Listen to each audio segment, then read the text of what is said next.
I have a goal for today, and that is to feel something new.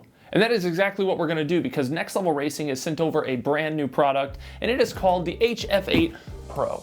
To be honest, I don't even really know what it is. I've never had any kind of haptic feedback on my rig, so this should be an interesting experience, and we're gonna do it together.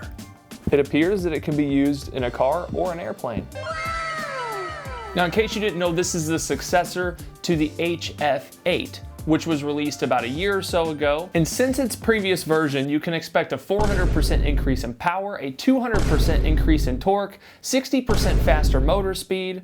I don't know what any of that means, but it's on the paper and I read it, and I'm hoping that that's good. But from an outsider perspective, with no clue what this thing actually is or what its purpose is, my guess right now is that engine vibrations, maybe traction control or grip loss. I have no clue what I'm getting into. I've never researched haptic feedback, anything like that, so I think this is gonna be a pretty cool experience. One of the first things you'll find in the packaging is your power plug, along with some adapters for different countries. I'm so used to SimGear taking so long to set up, and there's like nothing here. It's a power cord and a seat. So I like that.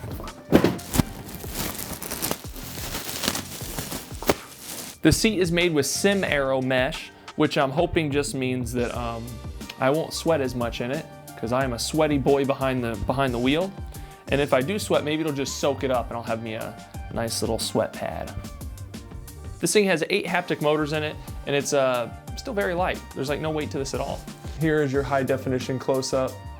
Looks very nice. There are ways here to secure it to your chair, as well as a kill switch. To be honest, at this point now, I'm just hunting for a massage chair after a long day of whatever this is. I have some learning to do because there's an audio cable here. I'm guessing it uses the frequencies of sound to deliver the vibrations. Here is your nice little kill switch. We're taking a peek where we were never meant to look. And you can kind of see where they have inserted the motors into the foam.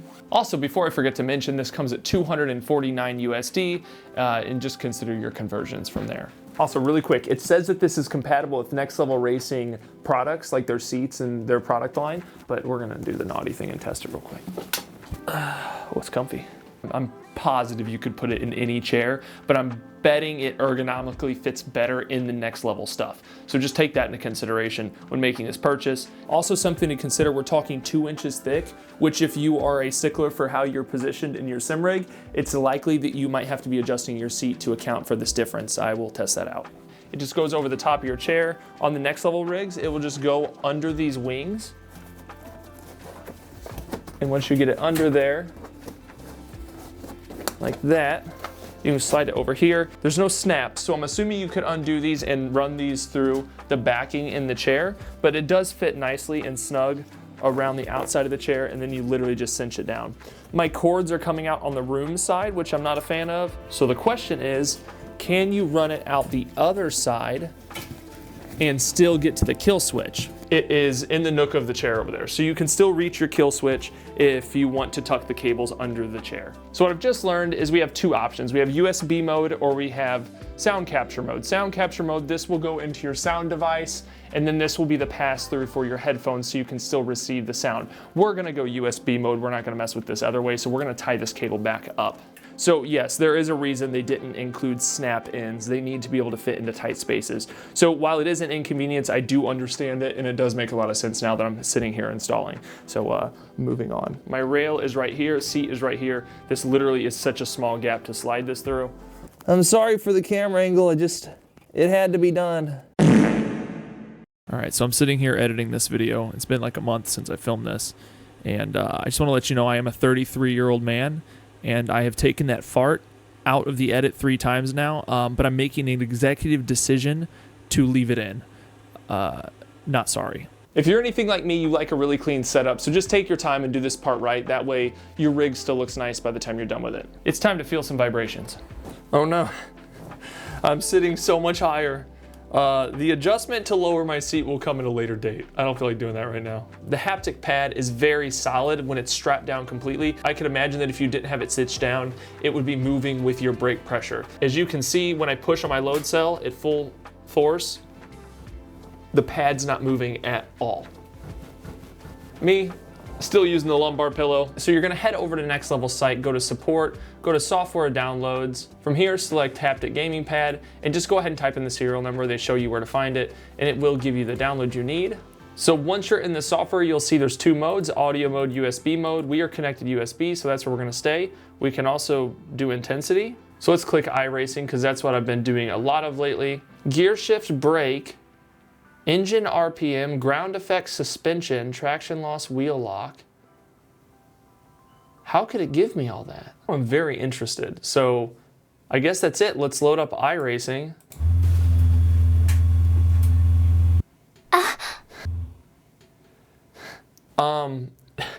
That was strong. Like, that was really strong. Let's just go.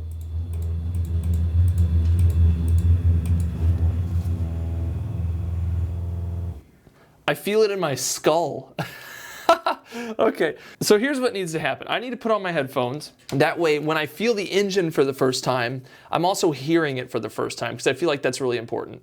All right, so here we are. I've been doing a lot of MX5 lately at Summit Point this week on iRacing, and I've been enjoying it a lot. I've made my ignition to be push button. I haven't felt this at all yet, so I've got the headphones cranked so I can't hear the motors, hopefully, in the seat, and it's just me, the engine, and whatever vibration this thing gives me. So here is the test. Ignition on, starter. Okay. Oh, okay. I feel like this has to be loud for the people downstairs. We'll have to see. Oh my God. All right, we gotta take this thing out.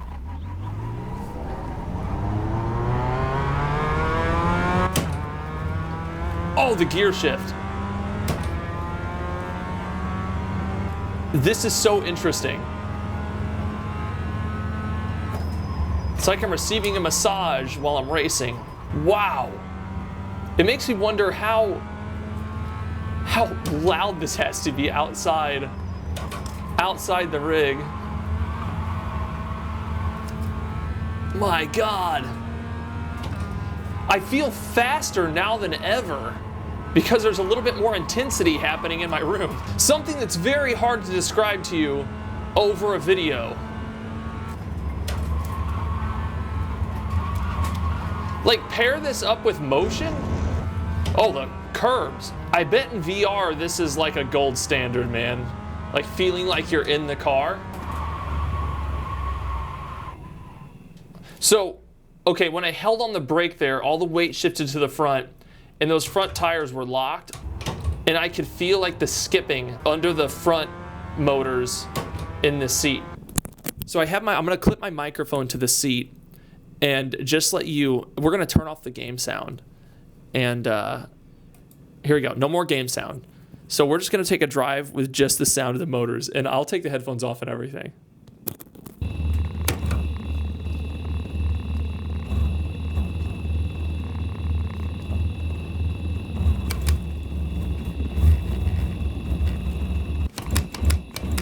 So here's what's funny. At first, just the idle of the engine seemed intense. Now that I've done a couple laps and I'm parked, the idle of the engine is so subtle. With the headphones off, volume off, it's not that the seat is loud. It's that everything that's vibrating is loud. Like my Lego cars over here I can hear them rattling a little bit against the wall. So for the evening time when my family's sleeping, yeah, I'll probably have this thing off or dialed down. Let's try this kill switch though. The kill switch I have right here at my left, I just click it and it just shuts it off. It's neat to have that as just an option here at the rig now. Okay, so the way this is set up, if the front left tire loses traction, the front left on my bottom pad will vibrate, and set up the same for all of these. Rear left, rear right. Okay, this is insane. All right, let's just give it a go. Cool. I can tell exactly what wheel is out of traction based on the vibration there. That's amazing. So let's do the same, but turn traction loss off. And let's try that with wheel lock, the same fundamental. So here's the test. Let's see if we can stay out of wheel lock in the upcoming corner. I wonder if I would get faster quickly because of this. It's so interesting. It's like a mini game, trying to keep the seat from vibrating while driving. I feel like this could definitely help you stay out of ABS. More so than me having like telemetry lights at my wheel or something, I'm literally getting the feel of the actual wheels locking up, which is cool. But there is definitely something so satisfying about starting the engine, because you hear how the engine revs up, like you actually get that subtle, like the engine kicking over and then it hitting its idle. Yeah, very nice. So now I am in an S14 over in Brooklyn Park in Assetto Corsa. I'm gonna try a little bit of drifting. This vibration is enough to shake my freaking house off its foundation. God.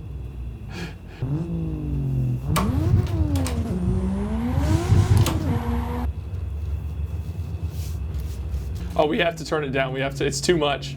Okay, that is acceptable. So I've hit 15% on the motor strength, and it's feeling pretty good. It's like a light engine vibration. As I climb up through the RPMs, it gets stronger. I feel like if you have your headphones too low, you end up with this artificial feeling like, oh, this isn't coming from my engine, it's coming from my chair. All right, so if you look through here, what don't we see? We don't see Wreckfest. So if you want to do that, all you have to do is come to filter right here. We're gonna go to computer sound, and it will just run off the frequencies from your sound. It won't pull the actual telemetry, which still could be cool. It'll still get your revs and things like that, but it's definitely not as cool as having the telemetry straight up baked into the game. So it would be cool to see maybe some more games come to this in the future, especially with Wreckfest 2 looking like it's gonna be such a good game, and it already is such a good game. So now that I've tested this on a few games, noteworthy that I could not get Dirt Rally 2.0 to work. I'm sure that's something I can reach out to Next Level and they can inform me, or a quick search wouldn't fix. It is really an interesting experience, and not only is this thing good for racing, but it's also good for flight. I have no clue what a plane's supposed to feel like, but maybe if you've driven a plane or you're a flight sim guy, maybe you'll be blown away by it too. Couple things to note here. I've been sitting in it now for like an hour and a half straight. I'm just as sweaty as I am in the actual chair because I've got no AC on in here. I'm just as comfortable as I am in the actual chair. It has not affected my level of comfort. If nothing else, it's even a little bit more cushy. I kind of like it. So I still need to adjust my seat down a bit to account for the thickness of the pad. All right, it's future me, I'm back, and I wanted to tell you that I've used this for a month, so I do have to update you on the comfort and the sweating. I do sweat less in this material. I took it off the seat and I was drenched on my next session. So I sweat more against the leather, I sweat less against the aero mesh, which is good. Now this is the thing you need to be aware of. The foam that's in here did depress a little bit over the month I used it. So what this means now is the motors feel a little bit more exposed while sitting, but really it's not affecting me because my racing position does not dig into those areas. I'm very much sitting kind of in between them. Now, if I were to sit up in my rig and use it like a computer, my bony ass can kind of feel those motors and they're a little uncomfortable. So just take that for what it's worth. I kind of expected the foam to depress a little bit, and it did, but that's just my update. So back to it. Pass Casey. Now, when it comes to price, we're looking at $250 for something like this. I feel like this is definitely for those guys who are chasing an immersive feeling in their sim rig, especially if they can't afford motion or something. This is a pretty, I believe, a pretty cheap entry point into haptics. I still haven't tried out pedal haptics, anything like that, but having the information sent to your body, I could see being very helpful. Even right off the bat, like me trying to play the game of, let's not make the seat vibrate when I enter braking, is kind of a cool concept, and I could see how that could definitely help train you on your ABS detection and things like that. So basically, past immersion, I definitely see it as a decently useful tool for the average sim racer as well. And as I said earlier, the louder the volume, really the more immersed you are, because if this thing's rumbling you, you want your ears to be telling you that things are that loud as well. So in the second you can hear your room and the vibrations over your ears, you lose a little bit of that immersiveness. I can't stress that enough. Loud volume equals more immersive vibration feeling and things like that. I think one of my favorite features, I'm always a sucker for gear shift movement, even if it's in the wheel. I like a little jolt when there's a gear shift. It just gives me that feeling of like driving a machine, like something around me is being affected. And I really enjoy that feeling. If the engine vibration is too high, it seems like it's difficult for that suspension to poke through, but that makes sense. You're talking 4 motors under your bottom trying to do all these different things with just vibration. So I really feel like it's going to be a checks and balance. It really comes down to what kind of immersive experience you're looking for. But for me, This thing's awesome. I'm gonna leave it on the rig. I probably won't take it off. The kill switch is so easily accessible that there's really no point for me to take it off. I'll just leave it on, and when I feel like using it, I'll turn it back on. And I do think it's a cool experience. So a big shout out to Next Level Racing for sending this over. This product is really cool. I feel like some people might look at it as a novelty. I feel like some people will look at it as a useful tool, and then some people will just not be interested at all. It is definitely I believe, a niche product, but I do believe that it adds value to your experience at the SIMRIG. And that's what we're all here for, right? So if you have the budget, check it out. And that's it. We'll see you on the next one.